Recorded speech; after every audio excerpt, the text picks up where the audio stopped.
ಇದು 3 ತಿಂಗಳ ಹಿಂದೆಗಡೆ ನಾನು ಮಾಡಿದಂತಹ ಟೊಮೆಟೊ ತೋಟ. ಸುಮಾರು ಸಾವಿರಾರು ಬಾಕ್ಸ್ ಟೊಮೆಟೊ ಕೊಳಿತಾ ಇದೆ. ಕಾರಣ ರೇಟ್ ಇಲ್ಲ. ನೋಡಿ, ಎಲ್ಲವನ್ನ ಹಾಳು ಮಾಡಿ ಬಿಟ್ಬಿಟ್ಟಿದ್ದೀನಿ. ಹಾಗೇನೆ ಬಿಡಿಸಕ್ಕಾಗ್ತಾ ಇಲ್ಲ, ಯಾಕೆಂದ್ರೆ ಕೂಲಿ ದುಡ್ಡು ಹುಡ್ತಾ ಇಲ್ಲ ಈ ಟೊಮೆಟೊದಿಂದ ನನಗೆ. ಈ ತೋಟದಿಂದ ಸುಮಾರು 3 ಲಕ್ಷ ನನಗೆ ನಷ್ಟವಾಯಿತು. ಯಾವ ಸರ್ಕಾರವೂ ಇದರ ಬಗ್ಗೆ ಕಾಳಜಿ ತೋರಿಸಲ್ಲ. ಟೊಮೆಟೊ ಬೆಳೆಯಲ್ಲಿ ಲಾಸ್ ಆಯಿತು ಅಂತ ಹೇಳಿ ಈರುಳ್ಳಿ ಬೆಳೆದೆ. ನೋಡಿ, ಈರುಳ್ಳಿ ಎಲ್ಲ ರೆಡಿಯಾಗಿದೆ.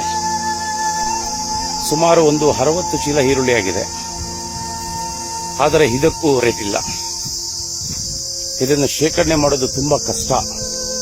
ಹಿಟ್ಟಂತೆಲ್ಲ ಕೊಳಿತಾ ಹೋಗುತ್ತೆ. ಇದು ಕನಿಷ್ಠ ಒಂದು 2 ತಿಂಗಳು ನಾವು ಕಷ್ಟಪಟ್ಟರೆ 2 ತಿಂಗಳು ಶೇಖರಣೆ ಮಾಡಬಹುದಷ್ಟೇ. ಮತ್ತೆ ರೈತ ಸೋಲಲ್ಲ, ಸೋತು ಕೂರೋದಿಲ್ಲ. ನೋಡೋಣ, ಮತ್ತೆ ರೇಟ್ ಸಿಗುತ್ತೆ ಅನ್ನೋ ಕಾರಣಕ್ಕೆ 6 ಲಕ್ಷ ಖರ್ಚು ಮಾಡಿ 2 ಎಕರೆ ಟೊಮೆಟೊವನ್ನು ಮತ್ತೆ ಬೆಳೆದಿದ್ದೇನೆ. ಆದರೆ ರೇಟ್ ಈಗ ಮತ್ತಷ್ಟು ಬಿದ್ದೋಗಿದೆ. ಕೇಳೋರೇ ಇಲ್ಲ. 100 ರೂಪಾಯಿ ಒಂದು ಬಾಕ್ಸು. ಕಳೆದ ವರ್ಷ ಇದೇ ಸಮಯಕ್ಕೆ 900 ರೂಪಾಯಿ ಒಂದು ಬಾಕ್ಸ್ ಇತ್ತು. ಆದರೆ ಇವಾಗ ಕೇವಲ 100 ರೂಪಾಯಿ ಬಾಕ್ಸ್ ಆಗಿದೆ. ನೋಡಿ, ಇಳುವರಿ ಭಗವಂತ ನಮ್ಮ ಕಷ್ಟಕ್ಕೆ ತಕ್ಕನಾದಂತಹ ಇಳುವರಿ ಕೊಟ್ಟಿದ್ದಾನೆ. ಹಣ್ಣೆಲ್ಲ ಹಣ್ಣಾಗ್ತಾ ಇದೆ. ನೋಡಿ, ಗಿಡ ತುಂಬಾ ನಿಂತಿದೆ. ತೋಟ ಫುಲ್ ಬಂದಿದೆ. ಈಗ ಇನ್ನೇನು ಕಟಿಂಗ್ ಮಾಡಬೇಕು. ಆದರೆ ಏನ್ ಮಾಡೋಣ, ರೇಟ್ ಇಲ್ಲ. ಇದು ರೈತನ ಕಷ್ಟ. ನೋಡಿ, ಹಣ್ಣೆ ಕಾಣ್ತಾ ಇದೆ ಅಂತೇಳಿ ಎಲ್ಲ ಬಂದ್ಬಿಟ್ಟಿದೆ. ಶಾಂಪಲ್ ಬಂದಲ್ಲಿ 15 ದಿನ ಆಯ್ತು. ಆದ್ರೆ ರೇಟ್ ಇಲ್ಲ, ಬಿಡ್ಸಕ್ ಆಗ್ತಾ ಇಲ್ಲ, ಕೂಲಿ ಕೊಡಕ್ಕೂ ಆಗ್ತಾ ಇಲ್ಲ. ರೈತನ ಕಷ್ಟ ಯಾರು ಕೇಳ್ತಾರೆ? ರೈತ ಬೆಳೆದಂತಹ ತರಕಾರಿ ಆಗಿರ್ಬೋದು, ದವಸ ಧಾನ್ಯ ಆಗಿರ್ಬೋದು, ಯಾವುದೇ ಬೆಳೆಗೆ ಒಂದು ಉತ್ತಮವಾದ ಬೆಂಬಲ ಬೆಲೆ ಇಲ್ಲ. ಸರ್ಕಾರಕ್ಕೆ ಇದರ ಬಗ್ಗೆ ಕಾಳಜಿನೇ ಇಲ್ಲ. ರೈತನಿಗೆ ನಷ್ಟ ಆಗುತ್ತೆ. ಅಟ್ಲೀಸ್ಟ್ ಟೊಮೊಟೊಗೆ, ತರಕಾರಿಗಳಿಗೆ ಒಂದು ರೇಟ್ ಫಿಕ್ಸ್ ಮಾಡೋಣ, ಒಂದು ಬೆಂಬಲ ಬೆಲೆಯನ್ನ ಮಾಡೋಣ. ಕನಿಷ್ಠ ಟೊಮೊಟೊ ಒಂದು 20 ರೂಪಾಯಿ ಕೆಜಿ ಮಾಡಿದ್ರೆ ಸಾಕು. ನಮಗೆ 100 ರೂಪಾಯಿ ಬೇಕಾಗಿಲ್ಲ. 20 ರೂಪಾಯಿ ಒಂದು ಕೆಜಿ ಫಿಕ್ಸ್ ಮಾಡಿದ್ರೆ ನಮಗೆ ಲಾಸ್ ಆಗಲ್ಲ. ನೋಡಿ, ಈ ಒಂದು 2 ಎಕರೆ ತೋಟದಲ್ಲಿ ಕನಿಷ್ಠ ಅಂದ್ರೆ 8 ರಿಂದ 10 ಸಾವಿರ ಬಾಕ್ಸ್ ಬರುತ್ತೆ. ಒಂದು ಬಾಕ್ಸ್ಗೆ 300 ರೂಪಾಯಿ ಹೋದ್ರೆ 20 ರೂಪಾಯಿ ಒಂದು ಕೆಜಿ ಆಗುತ್ತೆ. ಅಲ್ಲಿಗೆ 10 ಸಾವಿರ ಬಾಕ್ಸ್ಗೆ ಅಂದ್ರೆ ಲೆಕ್ಕ ಹಾಕೊಳ್ಳಿ, 30 ಲಕ್ಷ ಹುಟ್ಟುತ್ತೆ. ಲಾಸ್ ಏನಾಗಲ್ಲ. ನಾನು ಖರ್ಚು ಮಾಡಿರ್ತಕ್ಕಂಥದ್ದು 6 ಲಕ್ಷ. ಆದ್ರೆ ಯಾರಿಗೆ ಹೇಳೋಣ? ಬೆಂಬಲ ಬೆಲೆ ಇಲ್ಲ. ಯಾವ ಸರ್ಕಾರಗಳು ಇದರ ಬಗ್ಗೆ ಗಮನ ಹರಿಸ್ತಾ ಇಲ್ಲ. ಮೋದಿಯವರು ಒಂದು ಕಾನೂನು ತರಲಿಕ್ಕೆ ಹೋಗಿದ್ರು. ಅದನ್ನ ಇದೇ ವಿರೋಧ ಪಕ್ಷಗಳು ರೈತ ಸ್ವಾವಲಂಬಿ ಆಗ್ಬಿಡ್ತಾನೆ, ಸಬಲೀಕರಣ ಆಗುತ್ತೆ ಅನ್ನೋ ಕಾರಣಕ್ಕೆ ವಿರೋಧ ಮಾಡಿ ಆ ಕಾನೂನುಗಳನ್ನೇ, ಕೃಷಿ ಕಾನೂನುಗಳನ್ನೇ ವಾಪಸ್ ತೆಗೆಸಿದ್ರು. ಇವತ್ತು ರೈತ ಆತ್ಮಹತ್ಯೆ ಮಾಡ್ಕೋಬೇಕು ಅಂತ ಸಂದರ್ಭ ಬಂದಿದೆ. ನನ್ನ ಕಥೆ ಅಲ್ಲ, ಇಡೀ ರಾಜ್ಯದಲ್ಲಿ, ಇಡೀ ದೇಶದಲ್ಲಿ ಇದೇ ಸಮಸ್ಯೆ ಆಗ್ತಾ ಇದೆ. ನೋಡ್ರಿ, 6 ಲಕ್ಷ ಖರ್ಚು ಮಾಡಿದ್ದೇನೆ ಈ ತೋಟಕ್ಕೆ.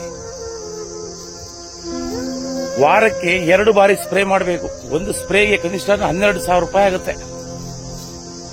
ವಾರಕ್ಕೆ 25,000 ರೂಪಾಯಿ ಸ್ಪ್ರೇ ಮಾಡಬೇಕು. ಗೊಬ್ಬರ ಕೊಡಬೇಕು, ನೀರು ಕೊಡಬೇಕು, ಇದಕ್ಕೆ ದಾರ ಕಟ್ಟಿಸಬೇಕು, ಕಡ್ಡಿ ಹಾಕಬೇಕು, ಫೈಬರ್ ಹಾಕಬೇಕು, ಪೇಪರು, ಗೇಸಿದ್ದು, ಲೇಬರು ಎಲ್ಲ ಲೆಕ್ಕ ಹಾಕೊಂಡ್ರೆ ನನಗೆ ಟೋಟಲ್ ಈ 2 ಎಕರೆ ಟೊಮೆಟೊದಲ್ಲಿ ಖರ್ಚಾಗಿರ್ತಕ್ಕಂಥದ್ದು 6 ಲಕ್ಷ.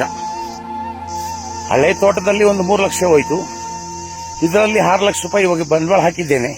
ಮನೆಯಲ್ಲಿದ್ದಂತ ಎಲ್ಲ ಒಡವೆಯನ್ನು ಒತ್ತೆ ಇಟ್ಬಿಟ್ಟಿದ್ದೇನೆ.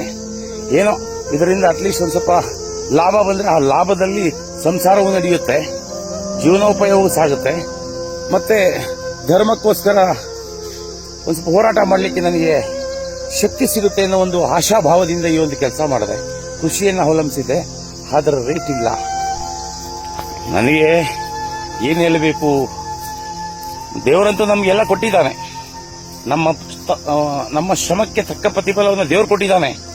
ಆದರೆ ರೇಟ್ ದೇವ್ರು ಕೊಡ್ಲಿಕ್ಕಾಗಲ್ವಲ್ಲ. ರೇಟನ್ನು ಫಿಕ್ಸ್ ಮಾಡೋದು ಯಾರು? ವರ್ತಕರು. ಸರ್ಕಾರ ವರ್ತಕರಿಗೆ ಒಂದು ಕಂಡೀಷನ್ ಹಾಕಲ್ಲ.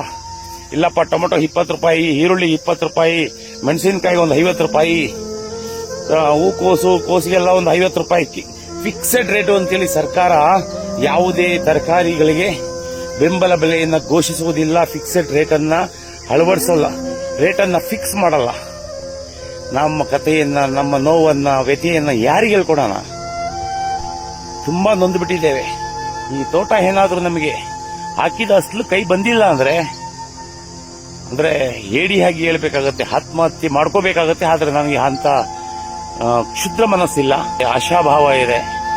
ಭಗವಂತ ಯಾವುದೋ ದಾರಿಯಲ್ಲಿ ಕೊಡ್ತಾನೆ ಅಂತೇಳಿ ನಾನು ರೇಟಿನ ನಿರೀಕ್ಷೆಯಲ್ಲಿದ್ದೇನೆ. ಇನ್ನೇನು ಈ ವಾರ ಕಟಿಂಗ್ ಮಾಡಬೇಕು ಈ ಟೊಮೊಟೊನ. ಎಲ್ಲವೂ ದೇವರಿಗೆ ಬಿಟ್ಟಿದ್ದು.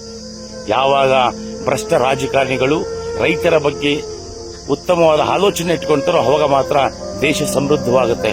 ಇಲ್ಲವಾದರೆ ದೇಶ ನಾಶವಾಗೋದ್ರಲ್ಲಿ ಸಂಶಯವೇ ಇಲ್ಲ. ಜಯಿತು ಜಯಿತು ಹಿಂದೂ ರಾಷ್ಟ್ರ. ಭಾರತ್ ಮಾತಾ ಕಿ ಜೈ.